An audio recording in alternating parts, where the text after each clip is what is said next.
Ce qui est intéressant lorsqu'on vient dans un endroit naturel comme celui-là, c'est que, en tout cas pour moi c'est ainsi que ça se passe, c'est que je ressens une plus grande distance avec le monde des hommes. Et cette distance permet donc un recul qui offre de mieux voir l'homme et tout ce qui fait sa vie. Là actuellement les gens sont masqués, ils ont peur du virus, du coronavirus, de la grippe de Wuhan. Et lorsqu'on est ici, on les trouve encore plus fous qu'on les trouve déjà fous lorsqu'on est en ville, lorsqu'on est environné de ses semblables, que l'on regarde les informations. Ici, les choses reprennent un petit peu leur place. La nature remet les choses à niveau et permet, comme je le disais, de prendre du recul, de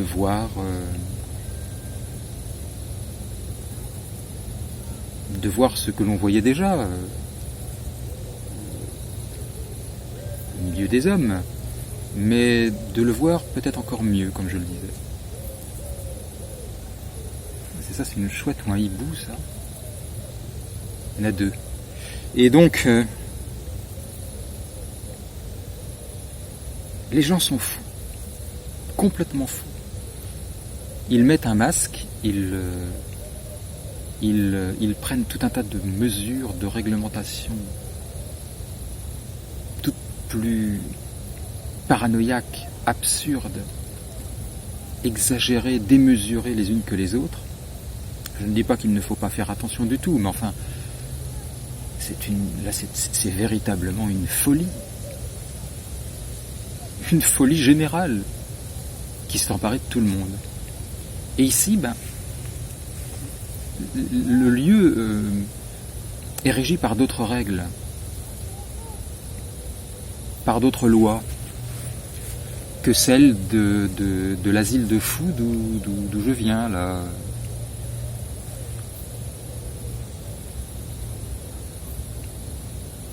Et cet environnement, ces lois, ces règles qui règnent ici nous permettent de mieux lire les choses, de mieux lire les événements.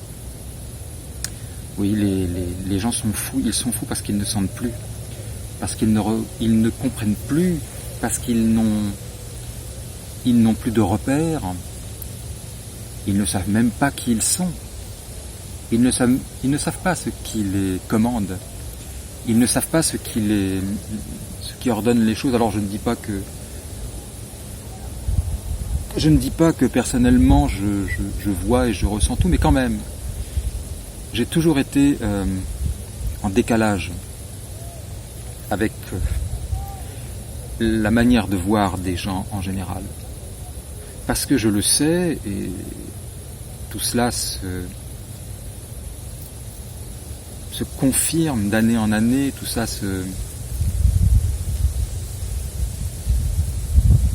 devient de plus en plus clair, de plus en plus précis, de plus en plus fort. Je ne peux pas croire tout ce qu'ils disent, tout ce à quoi ils croient. Parce que je vois l'illusion qu'il y a derrière tout ça. L'hypocrisie, le mensonge. Ça se voit. C'est même flagrant, mais apparemment ça n'est pas flagrant pour tout le monde. Donc ils sont tous emportés par quelque chose qui d'une certaine manière m'emporte aussi. Moi, je ne sais pas pourquoi je vis, pourquoi le monde existe, pourquoi il y a le jour, la nuit. Enfin si, je sais que c'est le soleil, comme tout le monde, je maîtrise les bases, mais Pourquoi ces bases existent-elles? Encore un animal. Il y en a un, alors c'est le même, ou il y en a plusieurs là qui me tournent autour, je ne sais pas, j'entends du bruit dans les feuillages, je n'arrive pas à savoir de quoi il s'agit. Alors ça peut être un être humain, mais enfin là non, ça me paraît être un petit animal, plus petit qu'un humain en tout cas. Tiens, voilà un coureur, je vais peut-être me taire le temps qu'il passe. Je veux bien parler aux arbres, aux herbes, mais pas là en ce moment là, pas aux êtres humains. Je vais essayer de voir ce qu'est cette bestiole.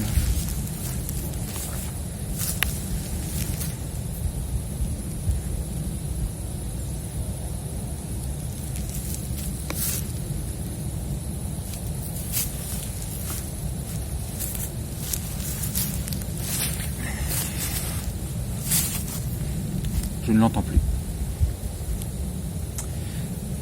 Donc, ici, en gros, la vérité peut être dite. Je ne vais pas la dire complètement et totalement, parce qu'il y a quand même un appareil qui me filme, et dont ce film va peut-être être vu par d'autres êtres humains.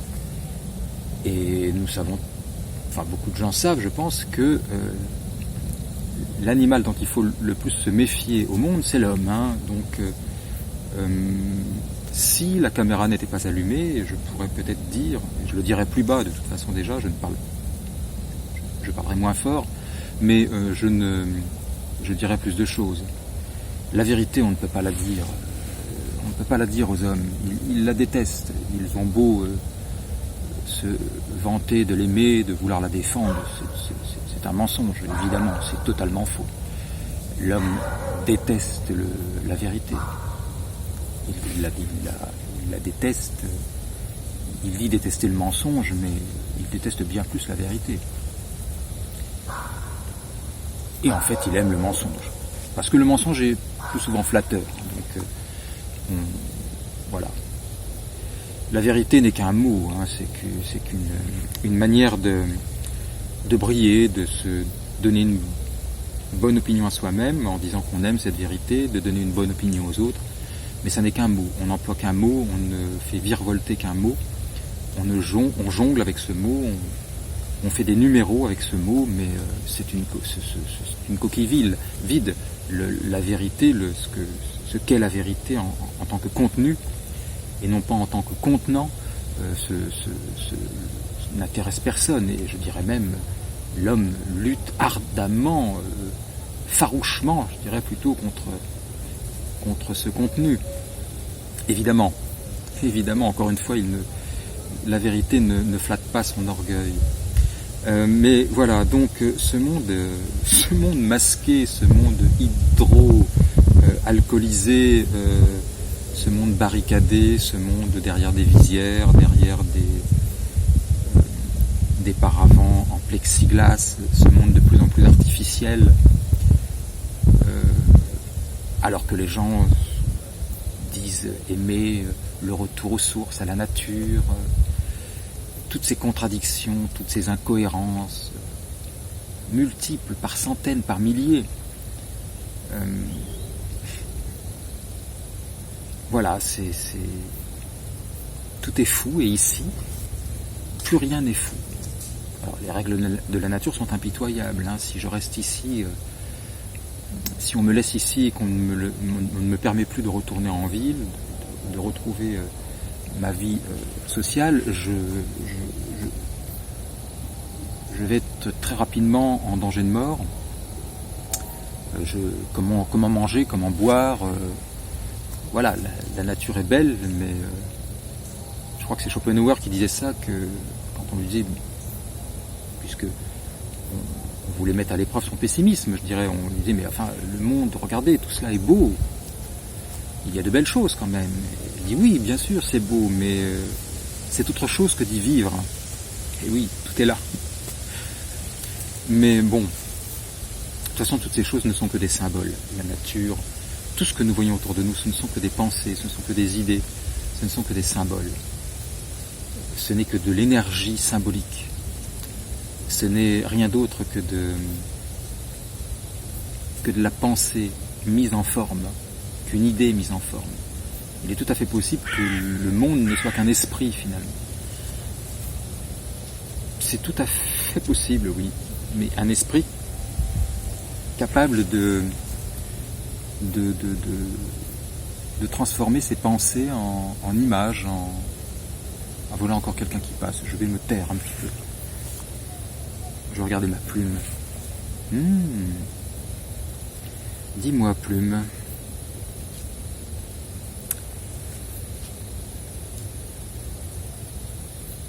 Allez.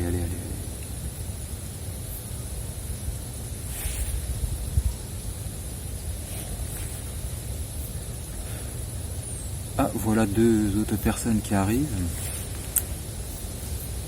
De sexe féminin, je pense, j'ai l'impression. Oui, voilà, c'est une sorte d'énergie organisée, le monde de la matière, j'ai l'impression. Ça ne peut pas être en mouvement si ça n'est pas animé par quelque chose. Ah, ils ont un chien. Il faut que ce soit animé. Quoi d'autre peut animer la matière que l'esprit?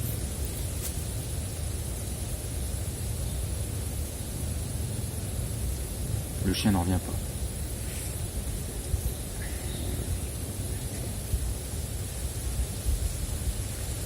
Oui, mes chéris.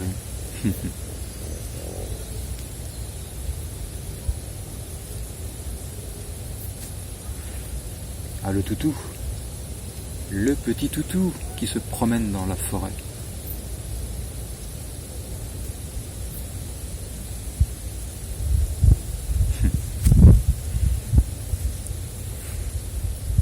Et donc,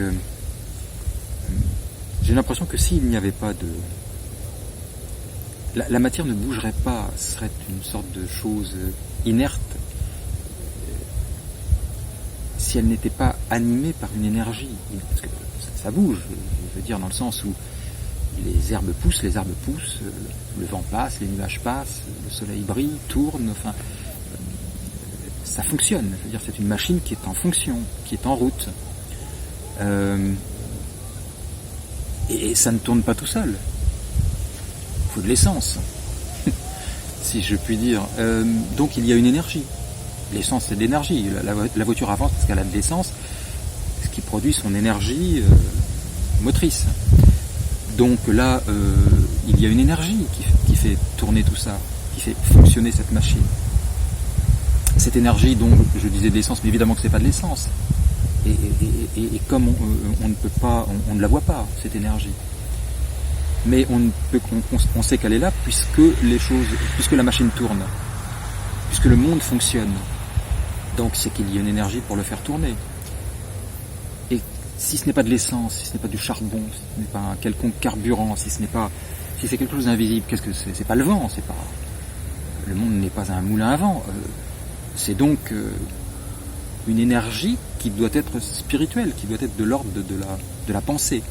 Une pensée extrêmement sophistiquée, très puissante, une pensée absolue, une énergie absolue, quelque chose de cet ordre-là. Voilà, le monde pourrait très bien, comme je le disais, être un esprit. Enfin, c'est quand même plus intéressant de penser à ce genre de choses, de réfléchir à ce genre de choses, que de se retrouver en ville au milieu de tous ces fous, avec un masque, complètement paniqués, dans un état de panique intense, dans un état de peur, de paranoïa, avec tous ces gens qui en plus deviennent des petits dictateurs qui aiment en imposer aux autres, en dicter aux autres. Encore un coureur, c'est pas possible ça. Dis-moi la plume. Peux-tu faire en sorte d'effacer les coureurs ?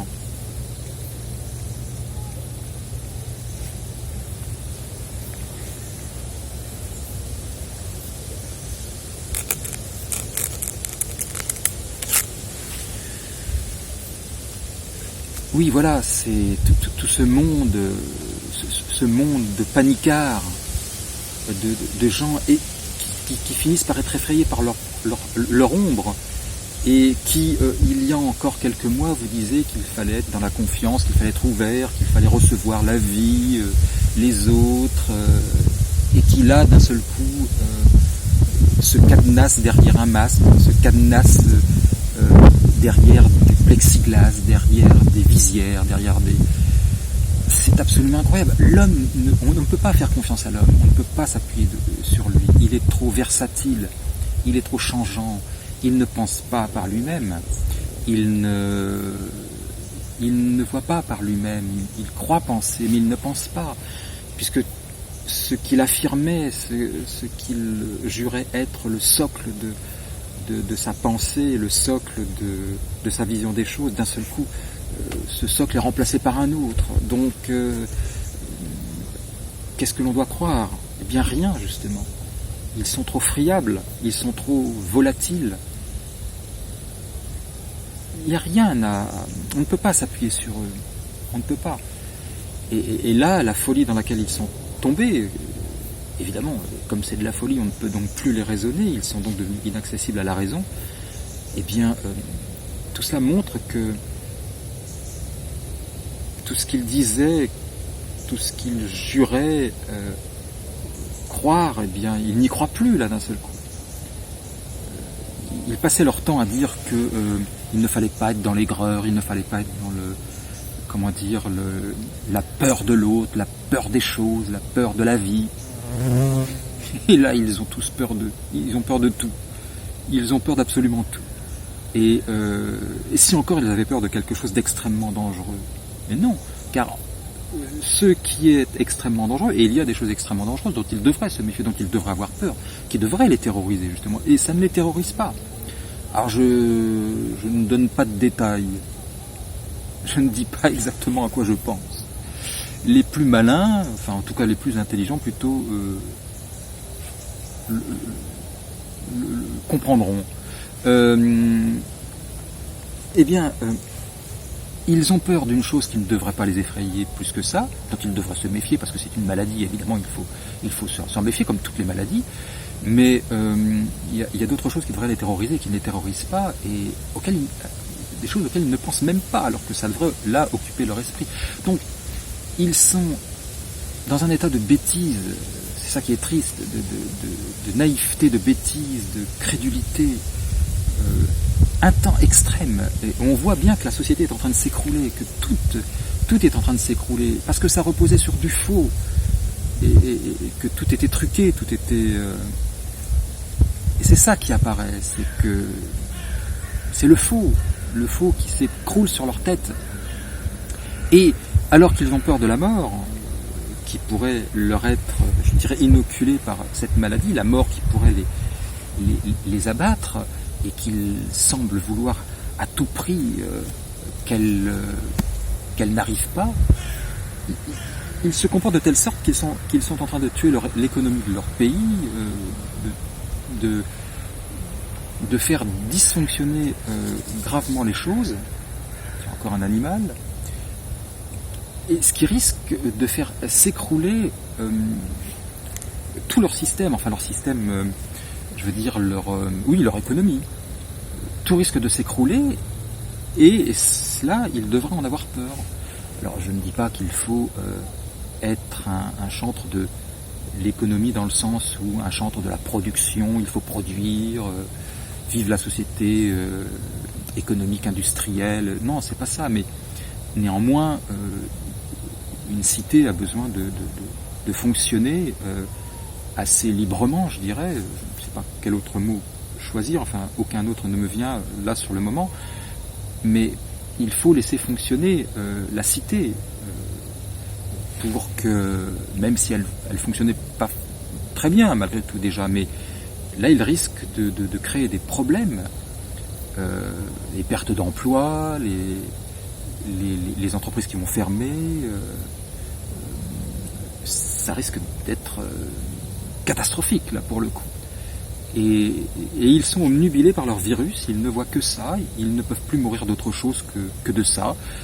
On a l'impression que le cancer n'existe plus, que les maladies cardiovasculaires n'existent plus, que plus rien d'autre que ce virus, que ce coronavirus n'existe. D'ailleurs, là j'ai appris que 291 personnes étaient mortes sur les routes en France au mois de juillet, contre 18 personnes mortes du Covid-19, de la Covid-19, pour les puristes.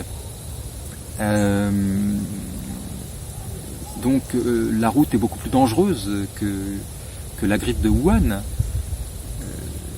Mais non, c'est cela qui est le plus grave. 18 personnes sont mortes, vous vous rendez compte, et pour eux c'est l'apocalypse. Les 291 personnes qui sont mortes sur les routes au mois de juillet, puisqu'il ne faut plus mourir, puisque la mort est interdite, et que ceux par qui elle peut arriver doivent être considérés comme des terroristes, des délinquants, des criminels, des dangers publics. Enfin, en tout cas, il ne faut plus que la mort,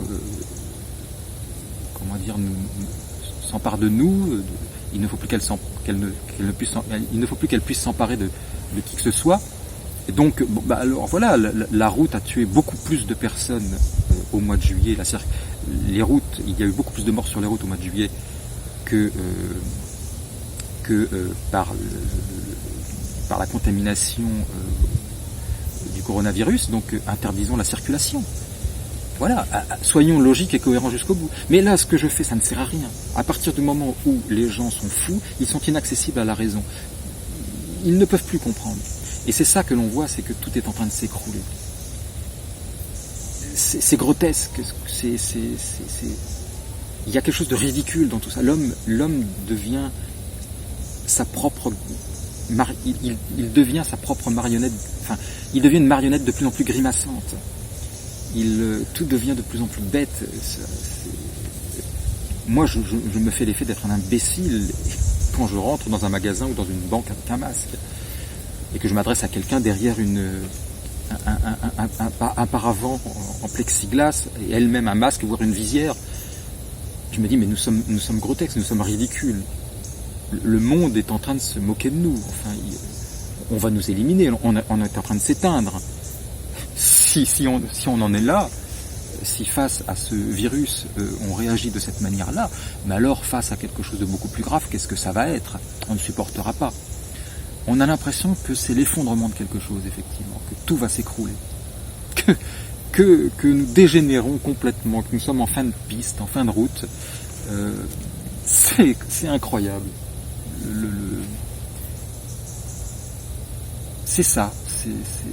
Et le monde, la nature semble vouloir se payer notre tête en nous ridiculisant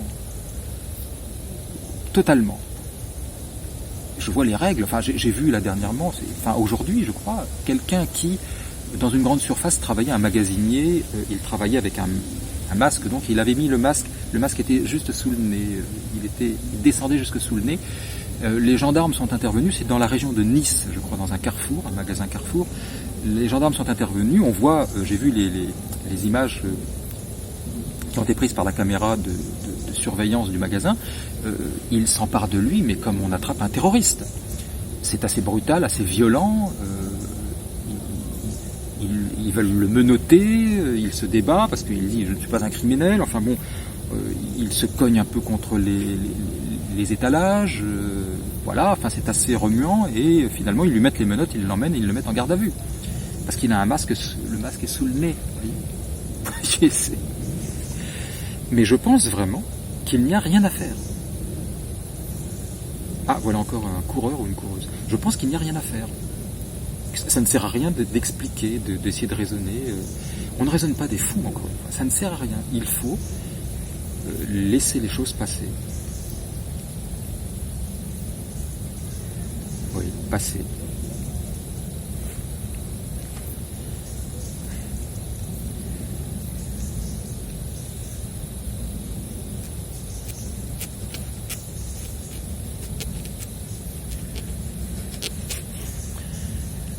Et parce que ce n'est pas la première chose qu'ils ne voient pas, la folie dans laquelle ils sont, ils ne se rendent pas compte, mais ce n'est pas la première folie dans laquelle ils tombent, c'est simplement une folie qui s'ajoute aux autres. Et Et voilà, donc il y a longtemps qu'ils auraient dû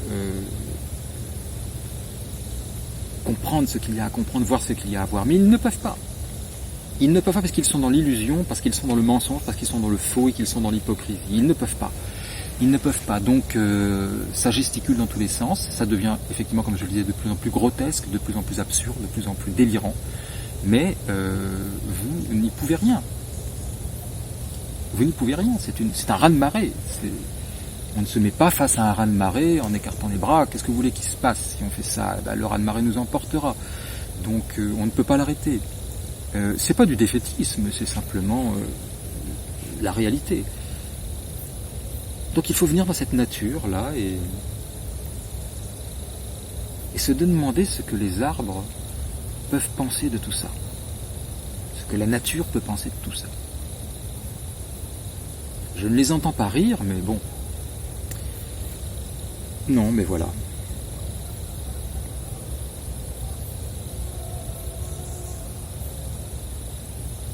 Ils ne sont justement plus en contact avec la pensée.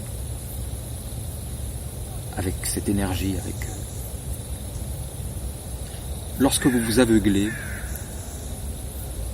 vous ne voyez plus rien. Je vous dis, vous ne vous voyez plus vous-même, vous ne voyez pas vos semblables, vous ne voyez plus le monde, vous ne voyez plus les règles qui régissent ce monde, vous ne voyez plus rien. Et donc vous êtes prêt à tout croire. On peut vous manipuler comme on veut. On peut vous emmener où on le souhaite. Vous ne voyez plus. L'illusion, le mensonge aveugle. Voilà. Et cela aveugle totalement. Cela aveugle votre raison, votre jugement. Cela aveugle votre bon sens. Vous êtes aveugle. Et donc, vous vous laissez emporter par tout. Tout et n'importe quoi. On peut vous dire tout et n'importe quoi. Voilà, c'est comme ça. On ne peut pas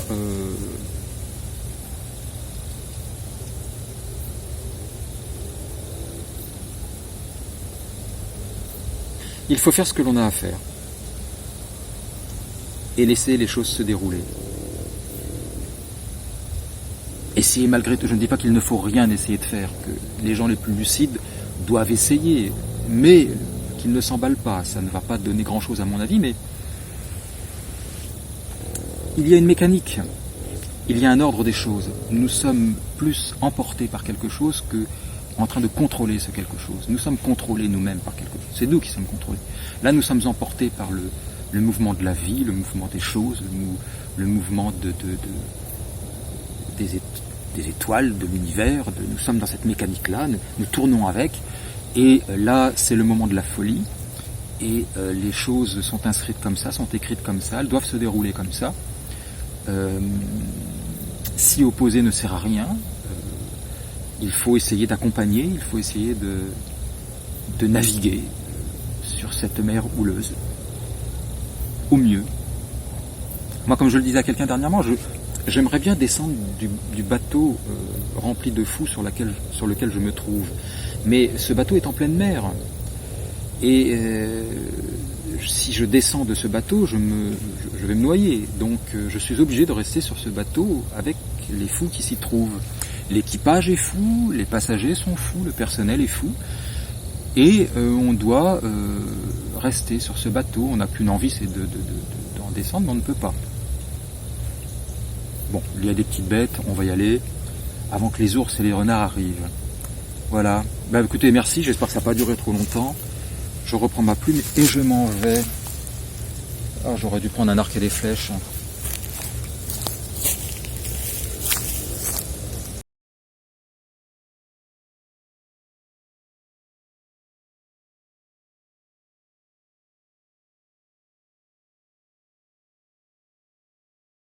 Je vous invite à vous abonner à ma chaîne, à cliquer sur j'aime, à partager cette vidéo, à laisser un commentaire et à m'apporter votre soutien en passant par le lien prévu à cet effet.